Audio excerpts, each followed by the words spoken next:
ఉంటే నీవు ఆ మాటను నిర్లక్ష్యము చేయటం వల్ల నివారింప సఖ్యము కానటువంటి దేవుని యొక్క కీడు నీ మీదకి రాబోతుంది అని చెప్తున్నాడు.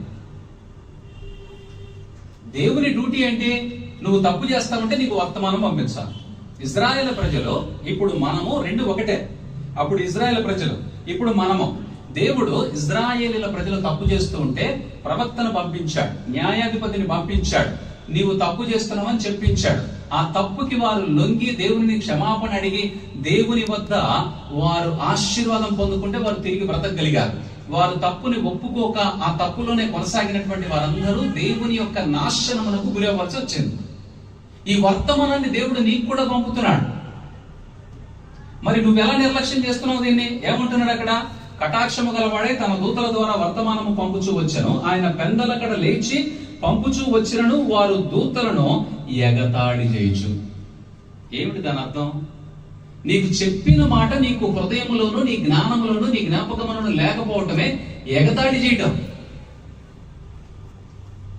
నువ్వు దేవుడిని ఎగతాళి చేయటమే. దేవుని దాసుడిని కాదు నువ్వు ఎగతాళి చేసేది. దేవుడు తన దాసుని ద్వారా నీకు వర్తమానాన్ని పంపుతున్నాడు.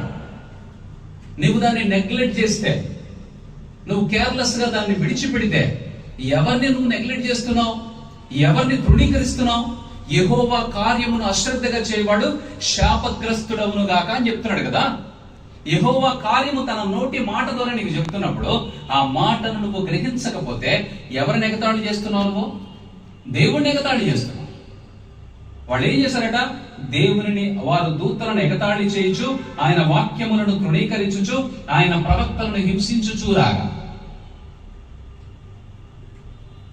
ఏం చేస్తున్నారు వీళ్ళు? దేవుని హింసిస్తున్నారు, దేవుని దూతల్ని కాదు.